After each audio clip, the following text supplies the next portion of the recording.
Good afternoon. How are you? I am informed that we have no public speakers, so we will go straight to the agenda. Can I ask for a motion for minutes? Do I have a second? Approved? Thank you. Last time that we met, we talked about the work plan. And if you recall, we really laid out, I think Linda laid out very much for this committee, a shift in the way that we were approaching the committee work, a change in emphasis. And I think we approved as a committee the policy direction that Linda set out, but with it very much with the idea that she would go back and as the executive, put this into a practical working work plan that would reflect what the committee had approved. I think that is what you should now have on item 1.3, and I think Linda would be happy to either present or take any questions on that. Right. Just to take a minute, as you can see, the way I've laid out the work plan, I cover the three areas that we talked about in the new emphasis. So the one part of it indicates what monitoring reports will be coming, again, with the notion of risk-based monitoring. And to the extent we do risk assessments on some of the high-risk projects, they'll be presented as part of the monitoring agenda. The second part are strategic reviews, which we talked about, trying to look at our high-spend areas of the program to see if we can't find ways to do them more efficiently and effectively. And the third are the many other program priorities that we have. And so I've tried to trace those through each month. I would ask for some patience on the part of committee members, because it may be that there's going to be some shifting as the analytic reviews get underway or get, as they fall into place. But this was at least my first attempt to pick up the major items that we need to focus on. I'm more than happy to have any input anyone has, and again, I see this as not a static work plan, but something that we will evolve as our new approach evolves. Any questions? Do we need a motion on the work plan? We might. We might. Actually. Okay. Second? Thank you. I guess the one thing I would say about it is I don't know that there's anything that one can do in this committee that takes away from the fact that we'll always have difficult issues and difficult problems come up with a capital program of this size. I think the important part about this is it allows us to focus in the areas that we're likely to have the greatest impact in terms of bringing out a positive outcome of doing that. And has us very much in a focus that I think the agencies are all taking, and Michael in the mega projects of really focusing on risk is the way to be able to think about this. And I think hopefully you'll see that coming through all the things that we're now doing in the way that we're doing this work. We have also the status report, which has also been recently revised. And do you want to talk to that? Right. So the status report in your book follows the status report that we had distributed last month. Only this time we put page numbers on it so that we can, in fact, direct your attention to the appropriate pages. So on page 2.2, you can see the summary of commitments. We planned a total of 41 commitments, and 76% were achieved on or close to goal. As you can see from the pie chart with the little summary just under it, we had 5 new commitments that were made on or close to goal, and 4 that were delayed.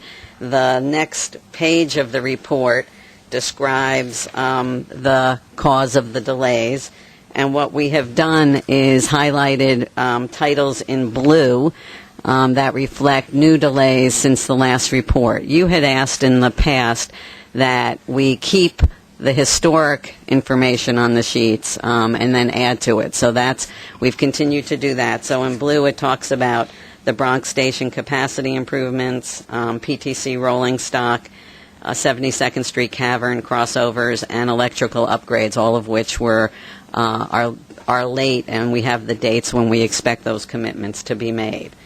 In addition, the agencies have committed $2.55 billion and forecast committing 83% of their entire goal for commitments. So, remembering that the program got approved late, so there's a fair amount of catching up that happens. In addition, we now have put in place a process where the agencies have to submit to us life cycle cost analysis and operating budget impact statements.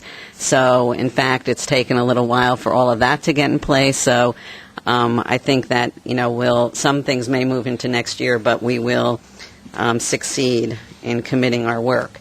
In addition, on page 2.6, you see completions. We achieved 34 completions, 76% on or close to goal. There are 4 new completions that happened since we talked last month. In addition, we've completed $2.31 billion in capital projects and forecast completing 97% of our 2010 goal. On page 2.7, you can see the completions, and you'll see there are no new delays in completions this month, and similarly, there were no budget variances for this month. That's the status report. What, just a question. And I found this when I was going back and forth between the information we got on some of the mega projects for transit and here, that there were slight differences in some of the forecast numbers, and I'm wondering if maybe it's a definitional problem.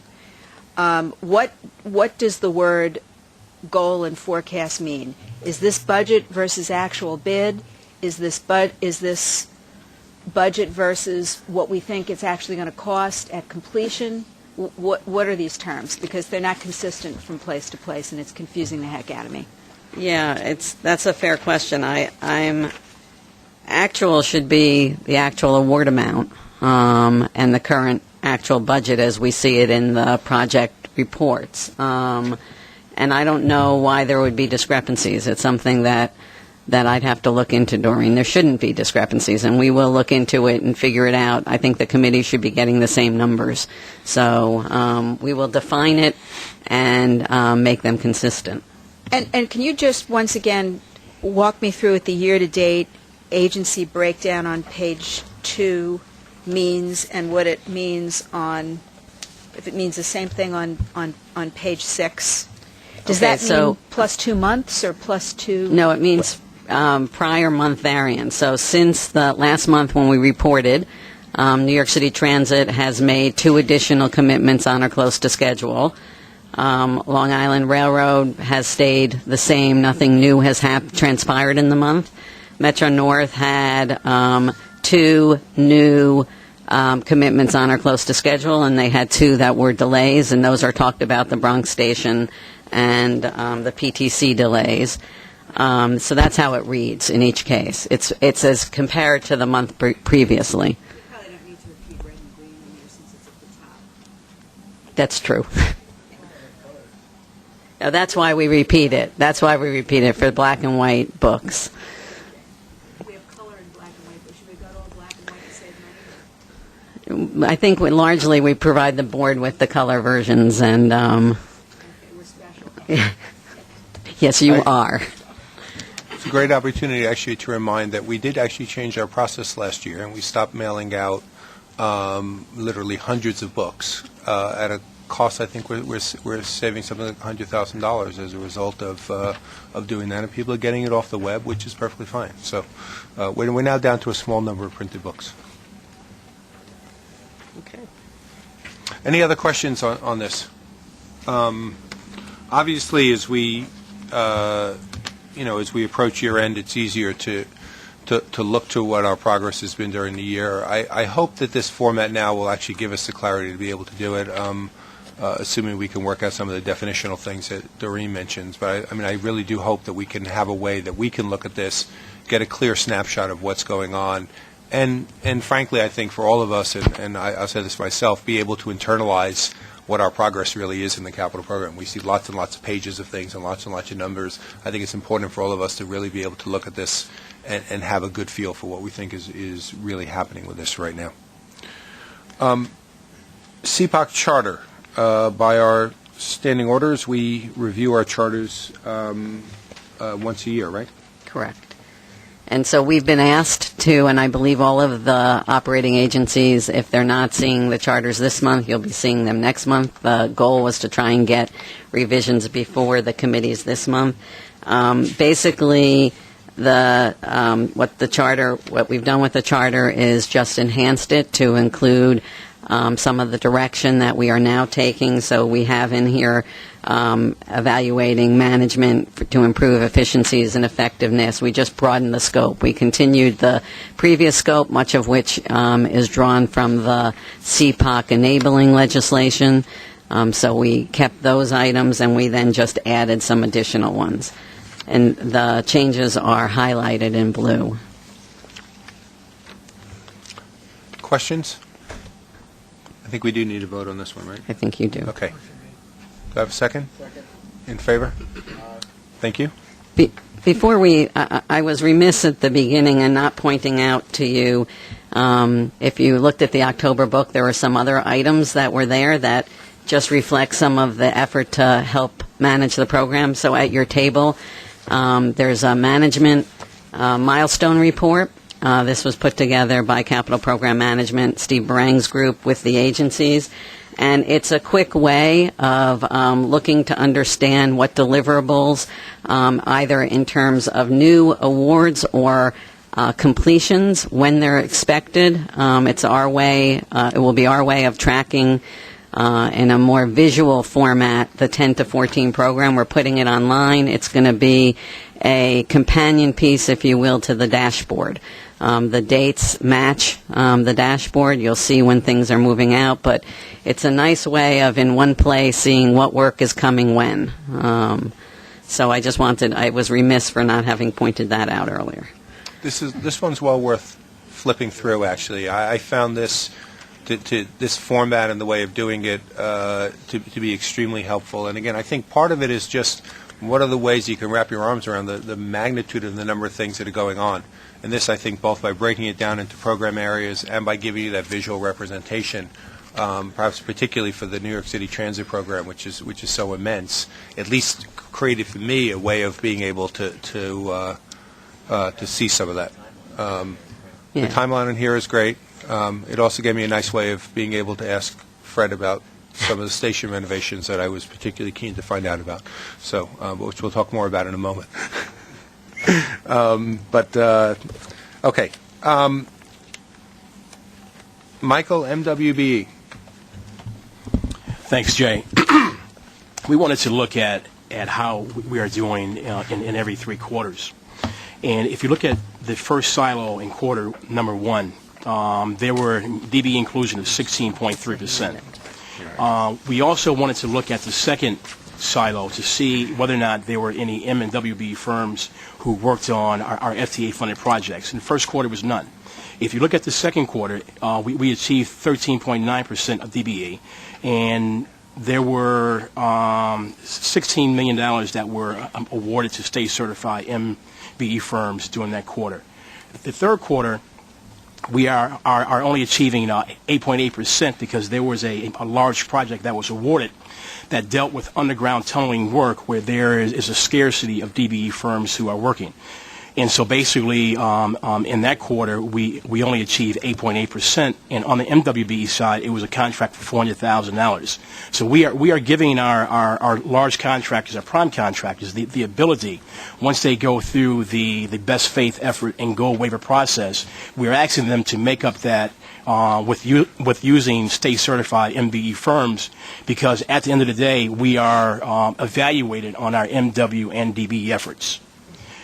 In the second category, if you look at our state-funded projects, during the first quarter, we achieved 8.6% MBE and 6.4% of WBE, and no contracts were in fact awarded to DBE firms. If you look at the second quarter, we achieved 4.3% MBE and 3.6% of WBE. with a $8 million contract that was awarded to a DBE firm on our state-funded project. The third and final quarter, we achieved 10.3% MBE and 4% of WBE, with a contract for $1 million that was awarded to a DBE.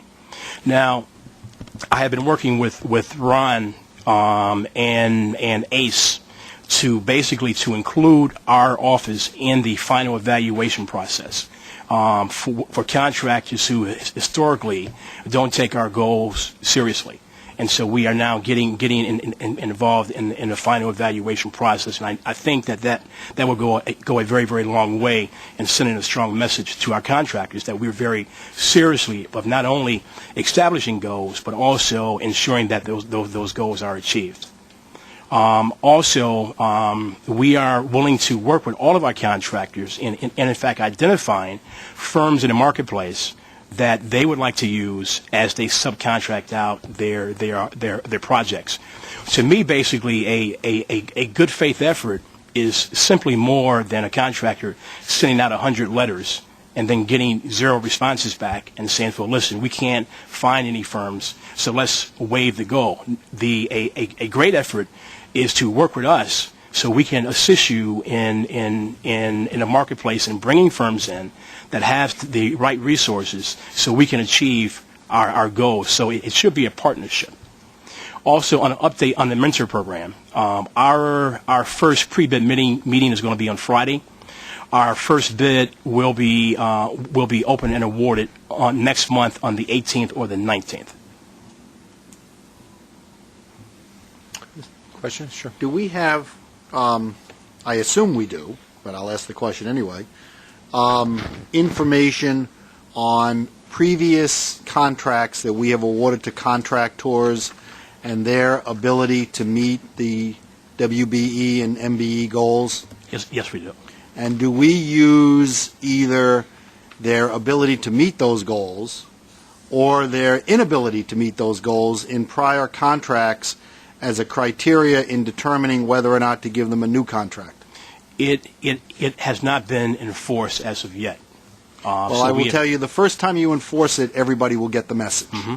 And so, at least from my perspective, with companies, that have had contracts with us in the past, and I'm sure there are many of them, and have not met their goals, and we all understand those have not been mandatory goals, they're voluntary goals, but voluntary goals are easier to meet than mandatory goals, that the first time we use that criteria in refusing somebody a new contract, everybody else will get the message. And if that's what's necessary to get these numbers up, that's what's necessary to get these numbers up. That's a point well taken. Thank you. Thank you. Susan? The reason that it's important that Mike have some input to finalizing and discussing the value of a contract and what was successful and what it wasn't successful is exactly to your point. And for the most part, I don't view these as voluntary goals. If you sign a contract that says you're going to meet a certain commitment, then that should be what you meet. So I'm hoping, and I want to thank Ron and Linda both, because I know they've been very helpful to Mike to get him more involved in this. And I think we're moving in the right direction, and I look forward to seeing it. These numbers don't show you what the progress really has been, because whenever we have a large contract that doesn't have room for an MBE, DBE, WBE contractor, like our tunneling, and we've had this problem since we got into the tunneling business, the numbers that we show you don't reflect the effort and the work that's gone into it, nor do they reflect the improvements that I think we're really making. So I thank you for your comment, because you're absolutely right, and at least it gives us a forum to highlight the fact that we are watching very closely now. Well, I think in that aspect of it, we should put that out in our criteria and indicate to contractors, not to surprise them, but to indicate to them that, in the contracts we will award, this is one of, there's a variety of criteria, I assume, that they have to go through. This is going to be one of the criteria that MTA is going to review, is your ability to meet the goals you agreed to do the last time or the time before that, did you meet them? Right. The answer is yes. Fine. If the answer is no, I don't think we have to get into a protracted why you didn't do it. You didn't do it, and therefore we're going to look at you differently this time. Okay. Thank you, Mr. Chairman. No, point well taken. Michael, I think the other point you were making, if I'm, let me try and say it and see if I get it correctly, is in some cases there are differences between the pool of contractors or the pool of subcontractors who are DBE firms or MWBE firms. Yes. And that that one of the things that you're trying to do is to make sure that we don't lock ourselves into one classification of this as much as so if we can meet goals on a federal contract, or if we can meet our goal, never mind, let's not say the federal goal, but if we can meet our goal, what is our board's goal of increasing the amount of minority and women-owned and small business participation in our contracts by moving beyond what are certified DBE firms to certified MWBE firms, that we should feel good about that as well. Right. Am I saying that correctly? Yes, you are. And, Okay. and the reasoning is that in the DBE program, there is a size limitation of a net worth value. So there's a finite few DBE firms who can do the kind of work that we do, whereas at the state level, there is no net worth cap on those firms as far as being certified. So there's more firms on the state level that have bonding and capital than those firms who are certified DBE firms. And one would assume after we implement all of our other programs, there will be more. Yes, there will be. That's the point. Right. Of giving contractors more options on companies to use. Yes. Right. Okay. Right. So I think this is, again, I think it's a positive. It's a little misleading here because I think it's not quite clear that that this ended up with a major result in regard to the contract we awarded to Plaza Chavone, where we weren't able to do that. But I hope that what we'll be seeing in some of the cases where we're not meeting our DBE target is that we are able to supplement it with a significant amount of MWBE participation. Right, exactly. That's really what we're aiming at here. Yes, it is. Okay. So I think something for us to continue to watch for, and again, in expanding our thoughts about the way that we do it. I thought it was a great suggestion, by the way. So, Okay. Thank you. I'd just like to apologize for that misinterpretation. There should have been an asterisk by the 8.8%, which brings you to that footnote down the bottom, the Plaza Chavone award. There was I got that point. Yeah. That point I got. Thank you. Even with that, the numbers are not good enough. So that's the point, and we made the point. Okay. We will continue. I mean, I think it's very important for this committee to continue to keep a focus on this. I think it's a voice in addition to mine that I think supports what Michael is trying to do and what our team is trying to do across the board. I think your point before, Mitch, being very important. And we have to hold ourselves, as we've said before, to the standard of results right now. This is no longer in the process of saying what might we do and what might we like to do. It's what are we achieving, because this program is now mature and we need to be able to show that. So thank you very much. So we move on, and I think we held this over from a prior meeting, but I think that Seymour and Fred wanted to talk about the New York City Transit Stations program. I think it's a perfect time to be able to do so, and I think this is a pretty good presentation, so we should take a few moments to go through this. We're coming back to you after our previous presentation in February, which was done jointly with the Department of Subways. Bronco Claver is joining us here as Assistant Chief, Station Environment for Subways, to give you an update on our transition into the new strategy. Seymour? Thanks, Fred. Thanks, Fred. Hey, good afternoon. I appreciate the opportunity once again to give you a quick update on the station implementations in the new program 2010-2014. Our goal here is to be cost-effective, efficient, flexible, and to work hand in hand with the maintenance people to bring the station to a state of really good maintenance. And on cost-effective is only to replace, repair, and rehabilitate components that are defective. On efficient, we'll be able to expand the number of stations that we are addressing in our capital program. And flexible, be able to do one component at a time. We don't have to go full rehab at every station that we are touching. As a result, it allows us to have in this new capital program and 10 stations in rehab. We are going to do 29 renewal projects where where components are 3 or greater that are worse conditions, and at 126 locations we are going to do components such as canopies only, platform edges, stairs. It all depends what the defects at that specific station is.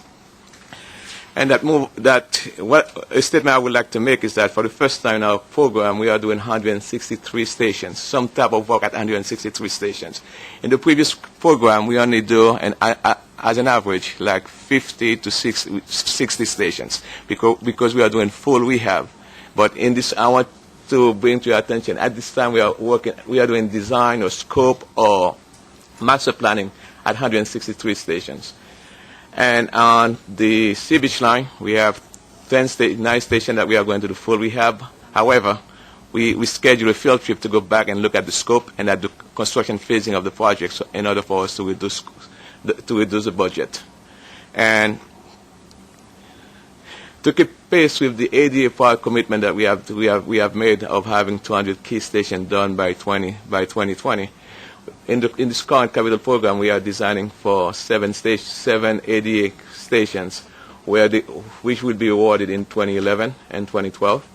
And we started design of components at some of the 126 stations, and renewal of 29 stations. 5 of them are already in design complete, and we are ready to award in 2011.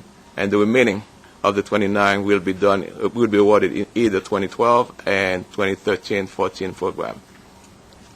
Moving to constructions. Right now we have 70 stations that are currently in constructions, and 5 of them will be completed at the end of the year. And as soon as they are completed, they are going to be, as Mr. Cleaver is here, he's going to tell you, they are going to enter a cleaning cycle so that the level of the stations remain at the same as after the project is complete. And we have other 16 locations on the Brighton line, Farako and Girowan Street, where we still are doing what we call the full rehab because they were in the previous capital program. One location, the deckman and the 5 components on the deckman, I want to bring that to your attention because we are using the components there. In the previous program, we are going to do only deckman. But now with the new approach that we have to stations, we are going also to address the defective components at the other stations that are on the same line, such as at 207 to 25th. We are going to do canopies, stair replacement, and platform edges.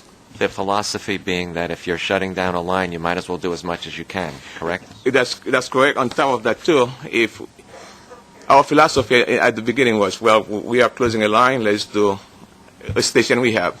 If the next station beyond those 5 stations we had a defective platform, we didn't choose to address them. But now we make sure that any defective components beyond those stations are addressed in this program. Seymour, on the first one, it says 5 locations, but 4 are listed. Are you counting Columbus Circle as 2? Or? That's correct, because we have the IoT and the IND platform stations. Okay, next. And that's a few examples of the components work that we are doing here. That's an example of ventilators improvement. You see the pictures before and after. What I want to bring to your attention here is the condition of the ventilator. As we are traveling our system, you don't see the deteriorated steel in the ventilators, the clog joints. But what we do, we go in there, we replace all the spall concrete, we replace the steel and clean the joints. As here, you will see the waterfall that we have on one of our platforms. And on the platform edge, usually it takes us 2 service diversions to do the platform work. Here, that's a picture of before, and we started the work on a Friday night, do all the platform demolitions, do the form work, and pour the concrete. And the following week, and when we have the opportunity, we come back and do the platform edges, install the yellow tiles. And lastly, we have a picture of a before of a deteriorated stair, and then a picture after. what we want to bring to your attention here is the fact that if in the prior program, if it wasn't part of the rehab, we will never go and address the staircase. But now we know what are the components that are defective, and we try to address them as we progress. And lastly, I will have to let Branko explain to you how the maintenance people intend to keep those projects to a state of good repair once they are completed. Good afternoon. Station maintenance and cleaning forces will support the capital program, and as part of the component program, they will address all outstanding defects at that station. They will paint some areas of the station that are in bad shape. They will clean the station. They would relamp the station. So once a component is done by the capital program, the station maintenance program and cleaning program will enhance that particular station. In addition to that, once the capital program is completed its work at rehabilitated stations and renewed stations, they will be enrolled into an enhanced station maintenance and cleaning program to make sure that we protect our investment and that the station environment is kept at a higher level. And we already have 19 stations that are in that program, and we intend to include another 8 by the end of the year as they come off the station rehab program. Thank you.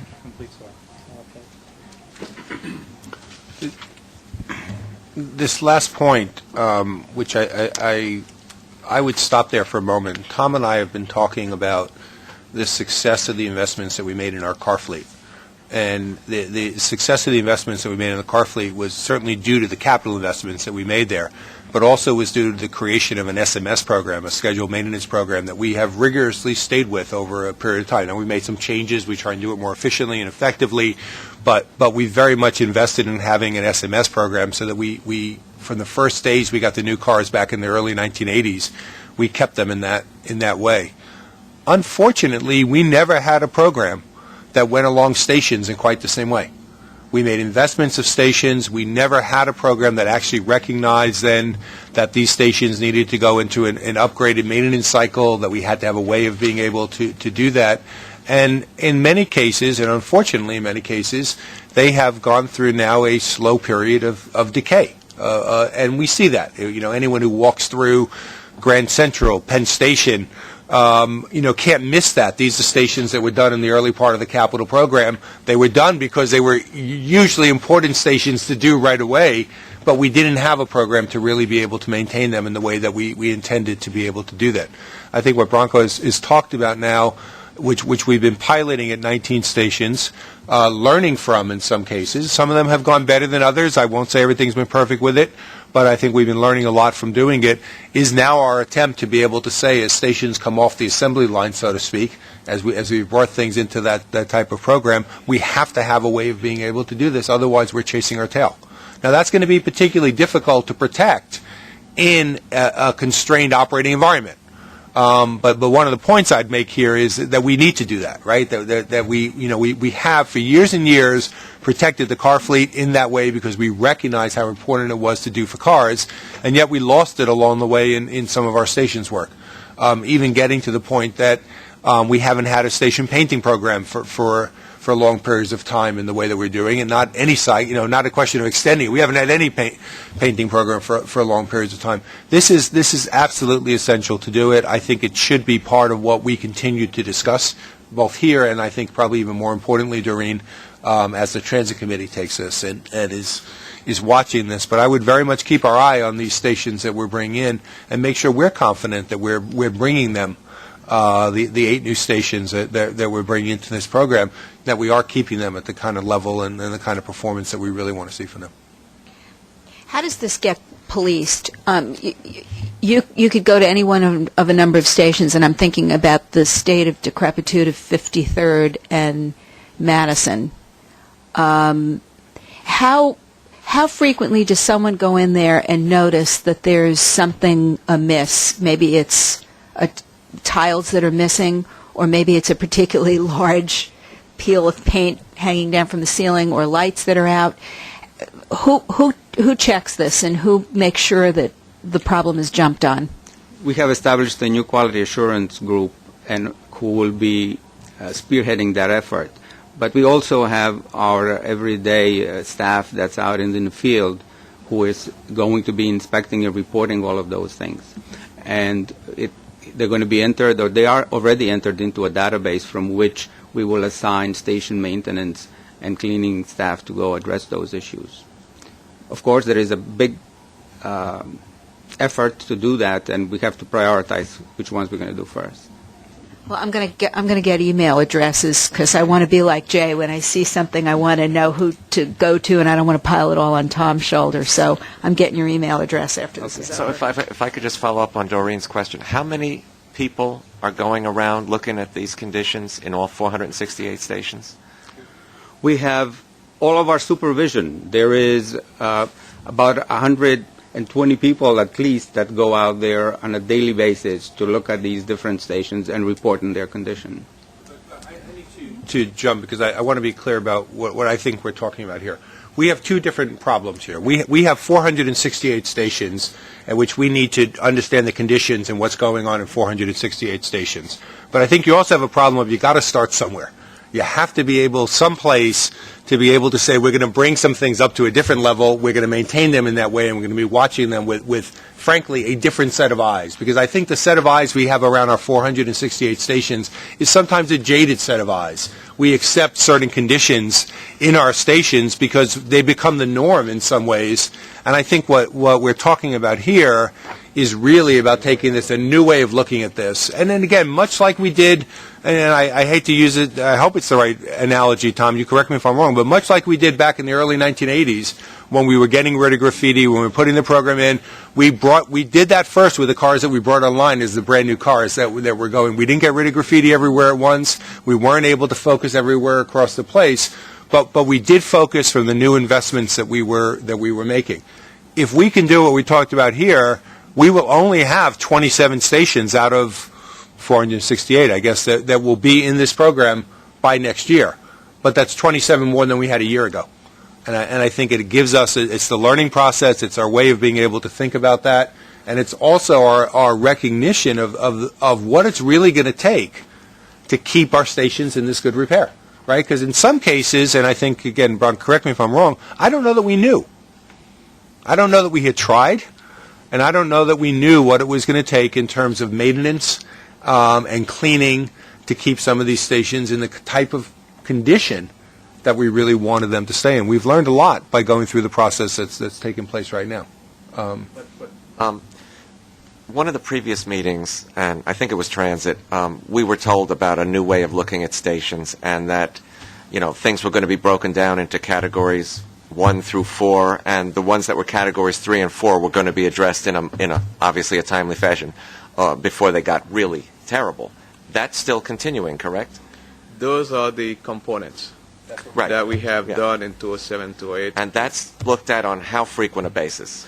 And actually, in the next program, we are starting the process of finalizing the scope, lesson learned from the previous survey that we did.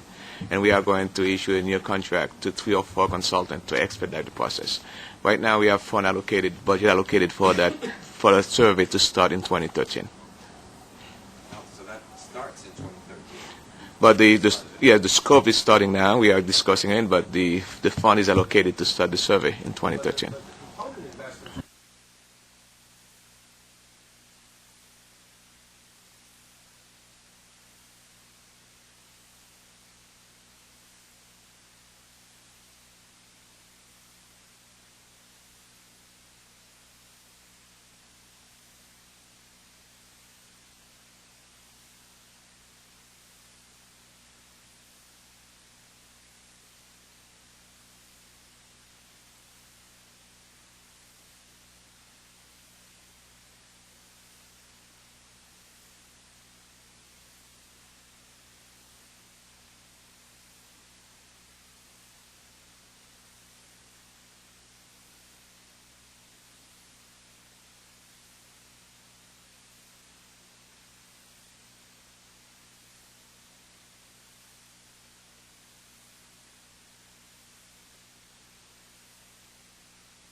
I'm sorry.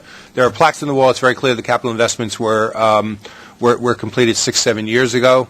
But you walk through that station, and it really does strike you as a station now with the effort that's going into it that is being maintained to the level that we want that to be. And there's still some areas you said you were still trying to figure out, but you can feel pretty good going through that. At least I felt pretty good going through that. I think it's a great example of what we can do both with the maintenance and the cleaning and building off of what actually was a quite attractive capital investment. I mean, it was very well done.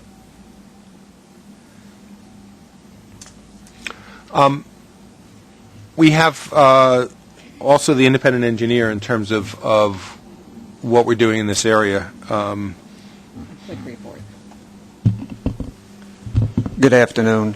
Following up on, I guess, the last presentation, the IEC recently completed a review of station component costs across the MTA agencies. The idea was to find opportunities for efficiencies.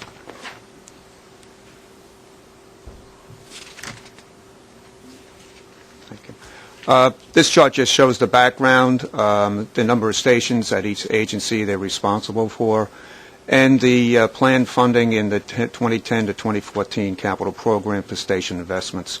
Just want to note that each agency develops their own capital program on station investments. The next chart on the top shows the 9 components that we took a look at to review. They're basically an integral part of most of the MTA stations. And the chart down the bottom, or the table down the bottom, shows the information that were requested from the 3 agencies. We tried to normalize the cost that we did. What we did was we took a look at the design drawings and the specs that were provided by the 3 agencies. We looked at the hard costs on labor and material, and we developed our own estimate on what the components would cost.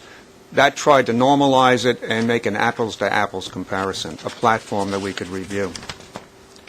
And not surprising, what we found is that the differences in hard costs between the agencies are most attributable to design standards and component material.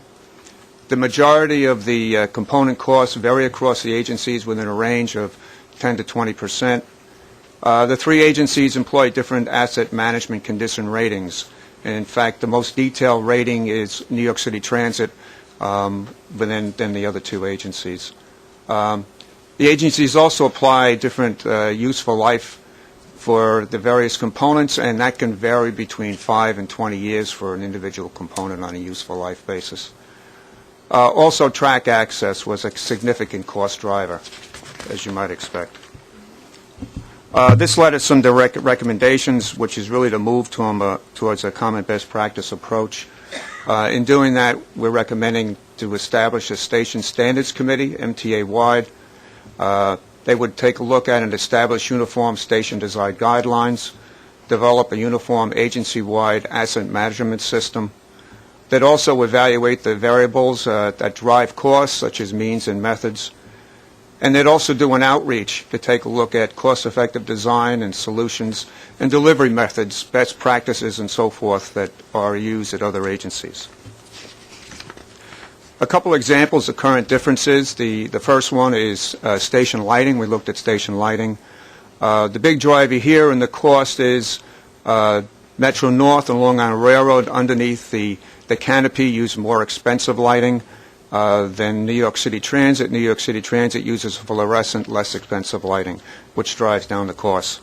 This would really be a good place for maybe the committee to take a look at new technology that might be on the market, sustainability, and life cycle costs of lighting.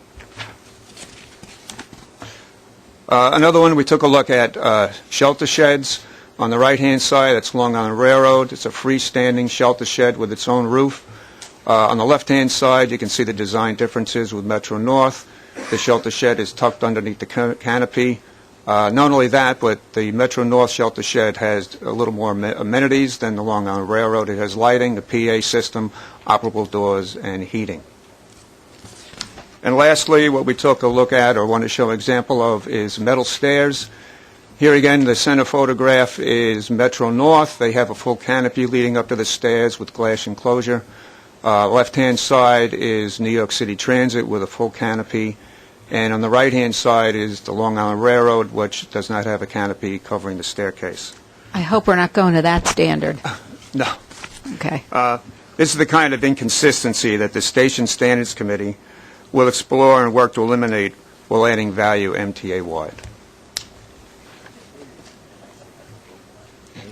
That's right. I'd be happy to answer any questions. Which we're going to justify in the interest of physical fitness. Doreen? Is it really, these examples were helpful to see, but I'm thinking an underground subway station that's used by millions of people a year versus a very different type of station that's used maybe by tens of thousands. Can you really have the same standards for life cycle? No, they would be different, and I think that's one of the objectives of putting each railroad and New York City Transit has their own standards committee, but they don't join together and they don't discuss the standards. The idea is to have one committee of the three agencies that works together to develop the standards. So to answer your question, it might be very possible that in a less used station you would have a different design than one at a high-dense station, yes. Couldn't this also help in procurement issues?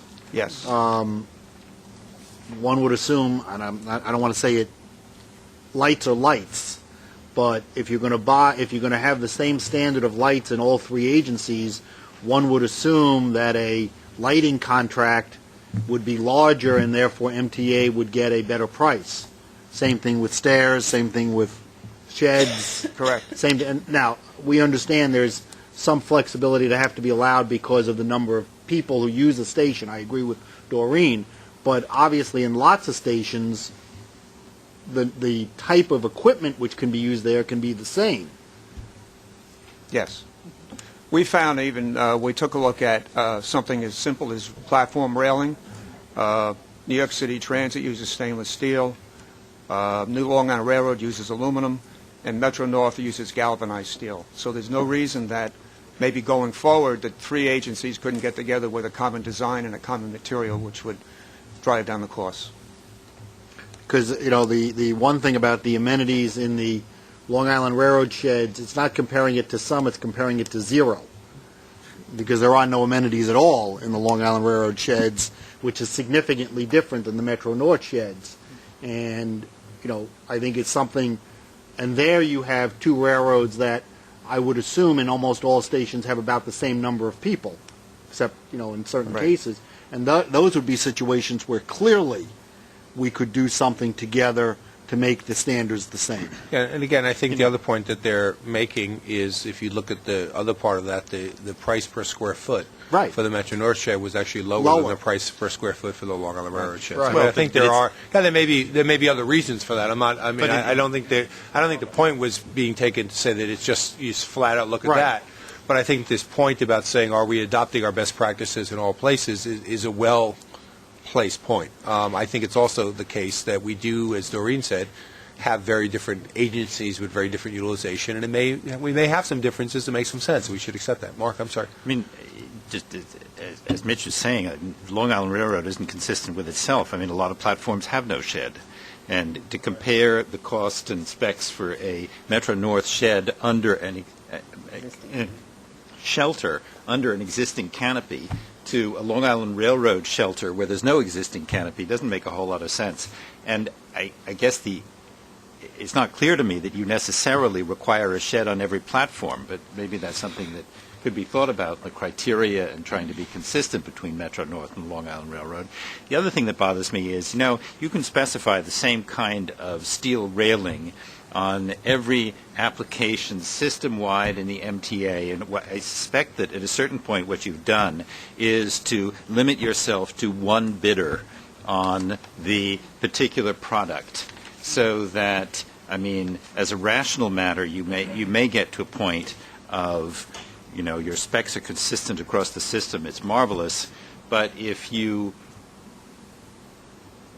require somebody who can then install the railing in, wherever on Metro North's territory, Staten Island and Greenport, you may really have not achieved a great economic efficiency in your structuring of your procurement?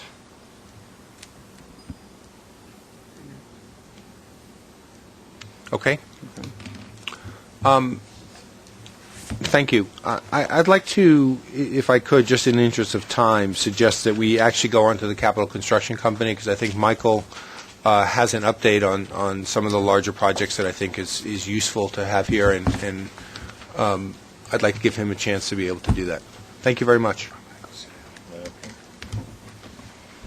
If I could, just as a preface before Michael talks, the report that you're going to hear from Michael reflects the new approach. You may remember that the Inspector General had suggested that the agencies take responsibility working with the independent engineer to put together the report. We've developed a template that we're going to use for all monitored reports, so particularly as it relates to the critical issues and their impacts and mitigations. So you'll start to see this more and more. And the reporting discussion today follows the recommendations that we've talked to you about in the past. Okay. Actually, this is our inaugural report that follows just what Linda has said. And for each project, we have provided summary on the overall project progress, the status of schedule and budget contingency, and most importantly, the critical issue that each of the projects are facing and we are managing right now. For each one of the issues, we have spelled out how it impacts the project and mitigation efforts. And as you will see, we have identified both what is going well and as well as what's not going so well. In view of the report, as a first step in MTACC working with the committee and the Office of Construction Oversight, and I fully expect the report to evolve as we get along. Let me start with the Fulton Street Transit Center. The overall status is the project is on schedule for June 2014 and is currently trending somewhat below the $1.4 billion that was as established in May of 2009. Currently, the transit center contract, that this is the final contract, was awarded ahead of schedule about 4 months, and the above-ground construction began for the new entrance at Day Street and Broadway.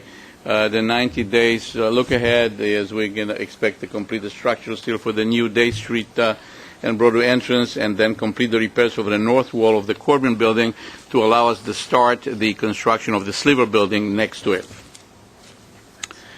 This, in terms of total project, actual versus plan, we are ahead of it in terms of total as well as third-party construction. Next. Here is an example of the cost and schedule contingency status. And we are comparing the amount of remaining work with the remaining contingency in terms of time as well as dollars. In the May 2009 baseline schedule, we had 180 days contingency, meaning float. And for the moment, we have 146 days that represent about 80% of that. Well, we have done 50% of the work remaining. So we are actually doing quite well. As far as the cost, we had favorable bids that, in fact, have increased for the moment the available contingency. And although, again, we have 50% of the work remaining, we have about 109% of the contingency in place. Next. These are the critical milestones for the moment, and we have, in fact, utilized the red, yellow, and green. Clearly, the significance, I'm sure that you understand it. And in this particular case, we are at this point tracking 3 specific things that we find it of importance. And this is the utility location, 135th Street, William Street, where we're dealing with Con Ed. And we have worked well with them and developed mitigations, and we expect to have no impact on the overall completion of that specific station entry. The steel delivery, we are tracking it to make sure that it's going to be on time. And we're working with the design team and the contractor to expedite the shop drawings, as well as we are actually taking field visits to make sure that that's happening. As far as the impact of the customers during construction, and talking about specifically the AC mezzanine, we are continuously managing to make sure that we are not impacting that, and it, for the moment, is going quite well. Next. Here's the progressive rollout of customer benefits that I presented in the past.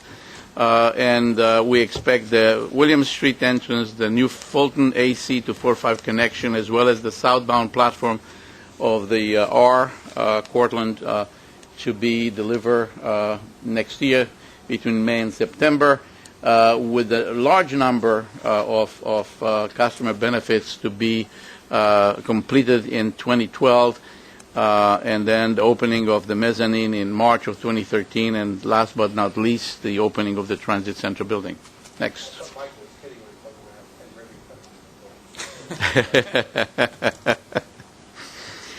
Second Avenue Subway. Mike, before you Yes, get I'm there, sorry. how many more months, or if years, not years, of no weekend service to Broadway Nassau is envisioned? No, well, I think that we have taken it, and is Uday here? Yeah, the weekend service for the AC goes all the way up to November. This is the last couple of GOs we have, and we're done with this coming November. And then we have a few of them in the next year when we do some lighting work at the platform edge lighting, those kind of things, but not significant. The major portions of the disruptions is done.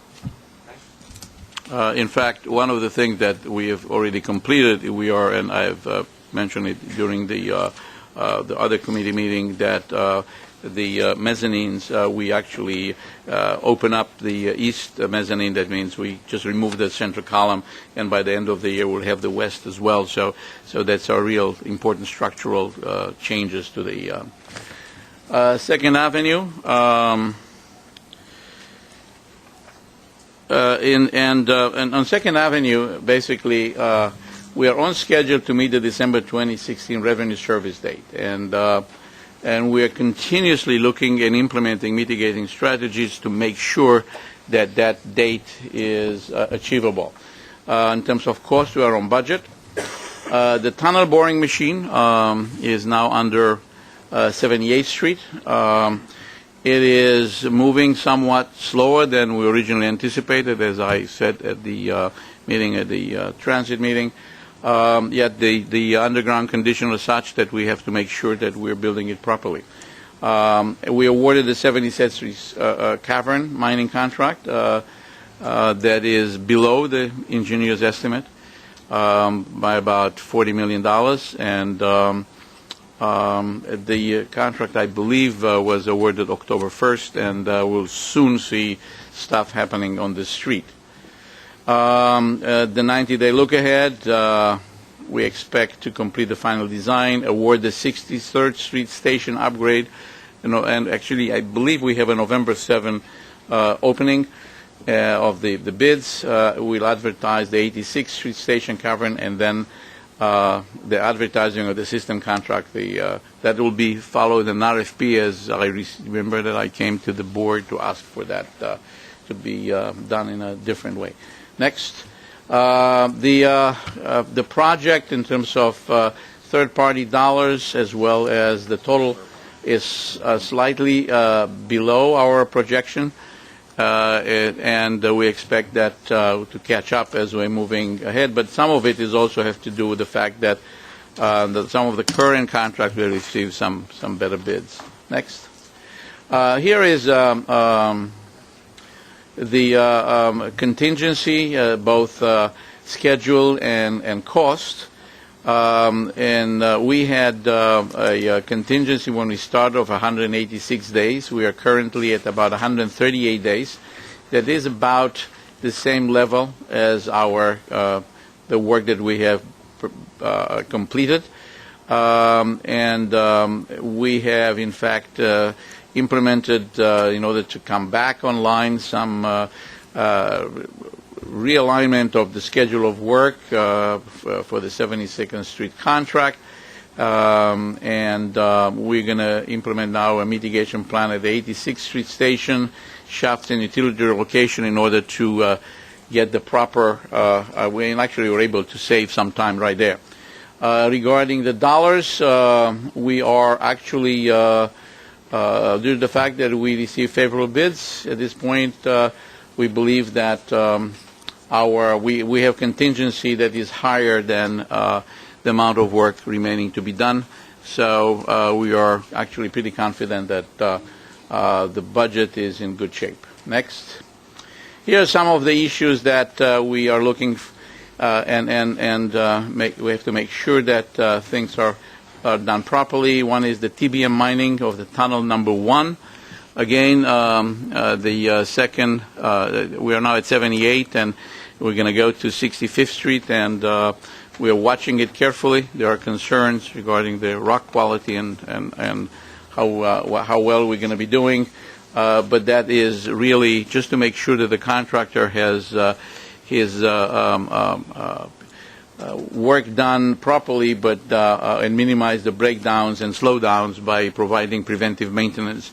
As far as a different issue in its totality is the litigation that we had at 72nd Street, where one of the building adjacent to one of our facilities started a lawsuit. At this point, FTA has determined that the proposed changes to the design are consistent with the project EIS, and they have been submitted to a judge, and we expect in January 15th to have a decision one way or another. Again, this is something that we don't really control, so we're watching it to see what's going on. Next. You remember the fragile buildings issue. Again, we had 225 buildings. Out of them, 8 have not been yet surveyed because of our inability to get into the buildings. We were being barred by the landlord, so we're following a certain process to be able to get access. But things are moving well, and in fact, the one building that we had people that were relocated temporarily, 1873, 12 units. They will be back on November 6th, and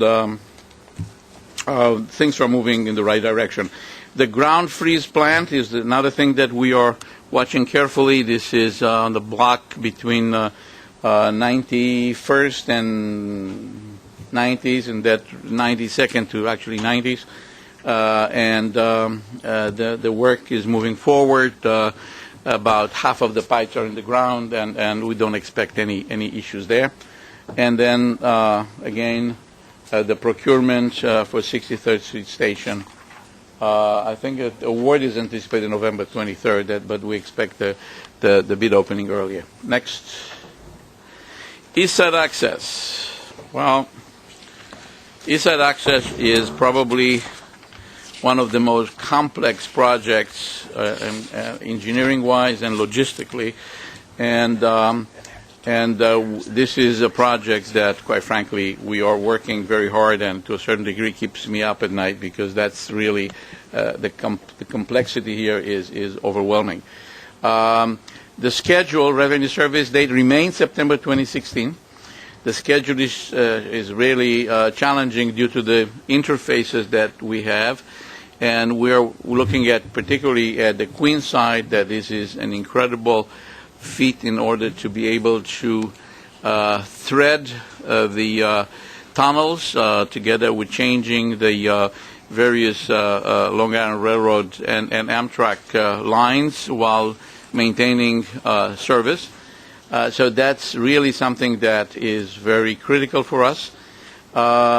Yet the soft ground tunnel boring machines for the 4 tunnels in the yards have been delivered. They are in Queens, and we expect to start sometime in January the TBMs. The work continues in the Medicine Yard, 50th Street, and then planned 44th Street. That is the second challenge. That is really the work in the cavern under the Grand Central. That is proceeding again slower than what we wanted it to. The award, we are right now, we awarded the escalator elevator for the Long Island Railroad complex, and that was a very positive experience for us. And we are now beginning procurement of two major structural contracts, the plaza structure in Queens and the cavern lining in Manhattan. Can we go to next item? Again, here, actually, again, we are below in terms of our planned, in terms of dollars. We are, the burning rate is lower than what was planned. That means that potentially the work is not advancing as fast as it ought to. Next. Here is the project schedule contingency and as well as the cost contingency. And the schedule contingency, we are actually at this point, we're looking at 2 points, and the reason for that is because there is a range anywhere between 93 and 36% for the remaining contingency, with the remaining work being at 67%. And this is somewhere between 56 and 146 days. And the remaining contingency is in range due to the risk assessment on the system contract, and that has been done, yet we have not had a chance to analyze it and actually come up with mitigating ways of doing the job. So the actual value to be determined is based on the mitigation efforts related to the system contracts and construction of the east and westbound bypasses at Harold. So in this case, we are actually expect to come back to you in January at a CPOC and give you a better understanding and where we stand. As far as the cost contingency, we actually here we believe that we are in effect ahead of the. I mean, we have more contingency than the remaining work. Again, there is a new estimate that has been provided to us for a that may draw down $50 million. That will still leave us to 96%, but that's at this point it's still up there because we're not sure where we're going to end up with. Here are the critical milestones, and as I said before, the Harold structure, and these are real critical, and we have also delays in the Manhattan tunnels and caverns. To start with the Manhattan side, we had held meetings with the contractor. The contractor in this case is Dragados Jadlau Joint Venture. Dragados is a Spanish firm. And I met personally with the president of Dragados and to get his commitment to reorganize the work and deliver a better schedule. We were not satisfied with the way the contract was managed, and we believe that we started to make inroads.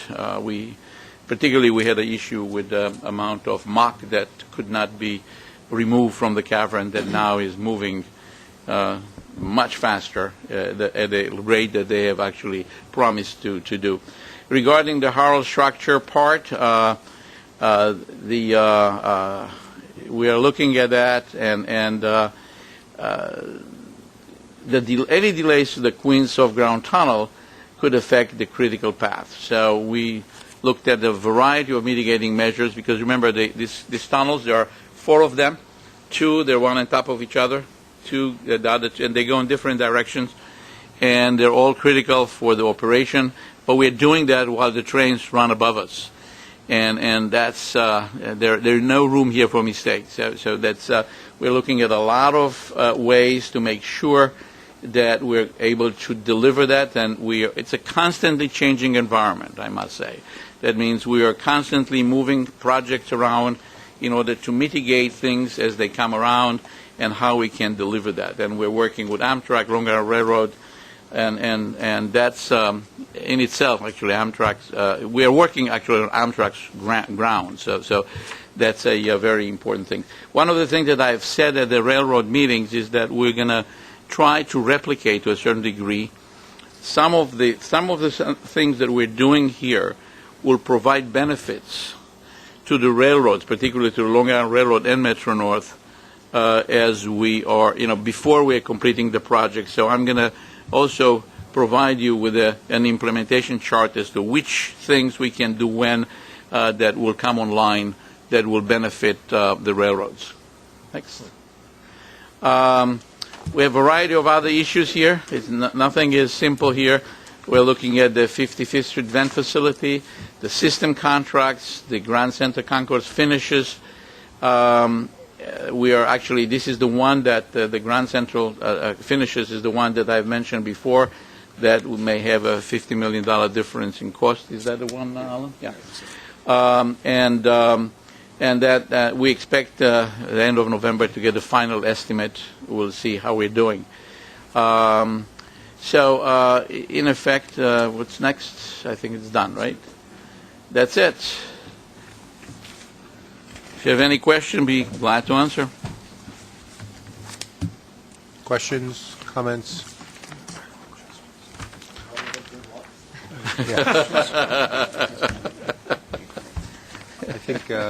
I think Michael said certain parts of this keep him up at night. If they didn't keep him up at night, he would be inhuman. So, but I think the point here, from my perspective, is that we're engaging in this discussion in a pretty frank way and understanding some of the places where we have risks, and seeing if we're successful in our strategies to be able to mitigate those risks. Hopefully, we will be. But we should have our eye on those things.